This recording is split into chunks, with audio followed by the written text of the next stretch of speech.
otros, pues es considerable que exista alguna remoción de esto mismo. Y por eso le damos seguimiento al tema. Luego, bueno, ya estamos a un día de este sismo. ¿Qué ha pasado con la infraestructura? ¿Por qué ocurre este tipo de daños? Tenemos a un experto, a un arquitecto hoy en la entrevista, Axel, para abordar este tipo de temas. Está con nosotros Víctor Alfonso Sandoval. Bienvenido, arquitecto, experto en esta clase de situación de restauración también de monumentos y estructuras muy clásicas de años. Arquitecto, hablamos de edificaciones que superan muchas veces los 40, 60, hasta 70 años. El Palacio, por ejemplo. El Palacio ya llega casi a los 80. Casi a los 80, arquitecto. Así es.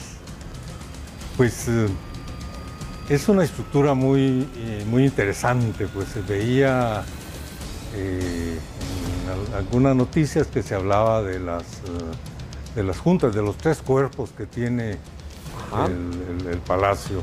Creo que hay que resaltar esto porque pues vi alguna fotografía ahí de algún periodista. ¿Tenemos imágenes ahí, arquitecto? Sí. Cuando se habla de 3 cuerpos, ¿a qué nos referimos? El cuerpo central, que es más alto, ¿no? Con los otros 2 en los extremos, oriente y poniente. Hay una junta de construcción, o sea, están separados, pues.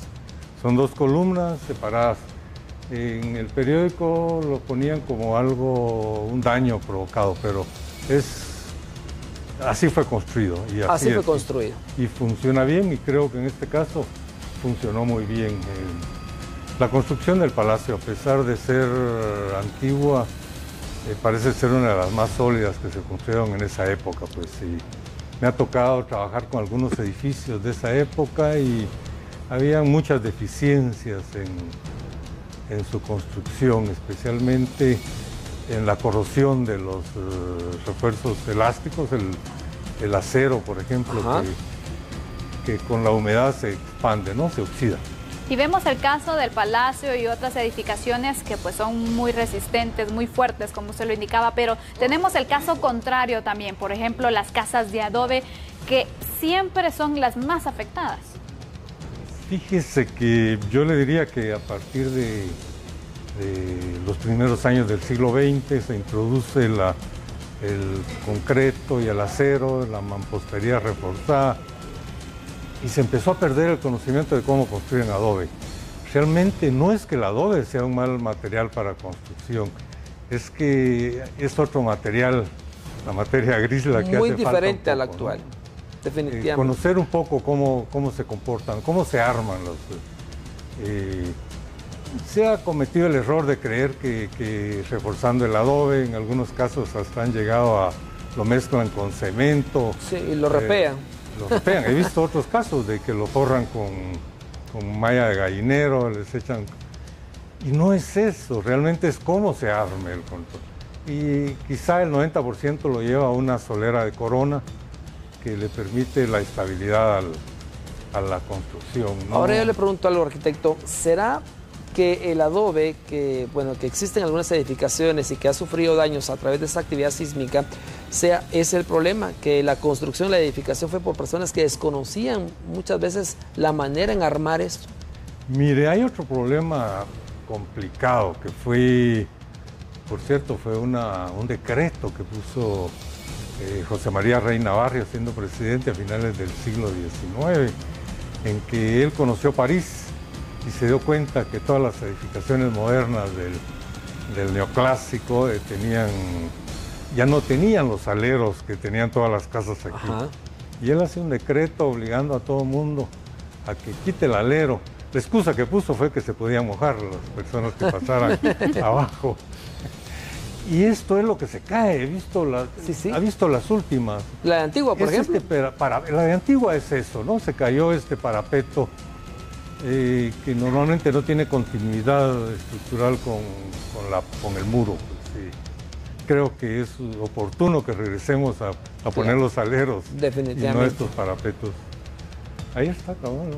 Definitivamente. Arquitecto, Guatemala es un país altamente sísmico, se dice y se repite constantemente, pero las edificaciones hasta este punto, según lo que han visto en estudios y todo, ¿cree que en realidad estamos preparados con las construcciones? ¿Son sismoresistentes? Mire, creo que los edificios nuevos que se construyen ya tienen un comportamiento pues controlado, ¿no? Pero hay muchos que ya están desde hace tiempo. Sí, hay casos, digamos, en el caso de México, por ejemplo, el sismo fue tan especial que el periodo de oscilación fue muy lento y esto permitió que los edificios altos, especialmente de 12 a 15 niveles,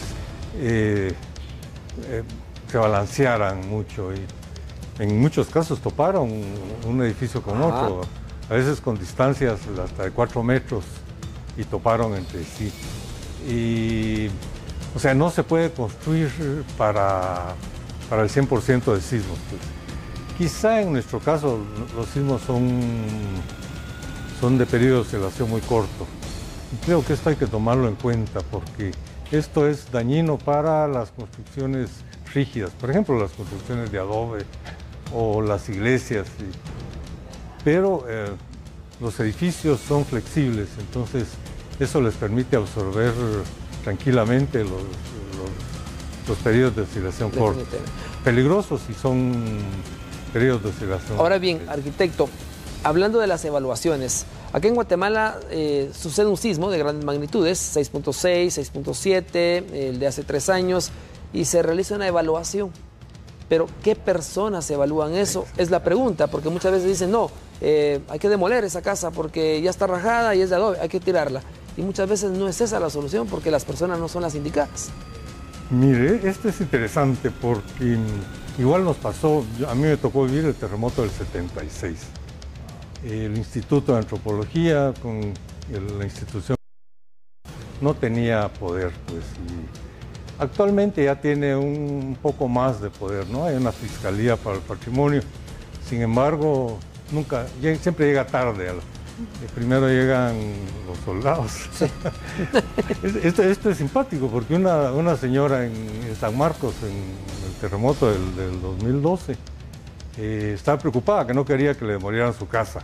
Entonces le digo, pues usted lo pidió, no, pero allá afuera hay un rótulo que dice demoler y su casa no tiene absolutamente nada.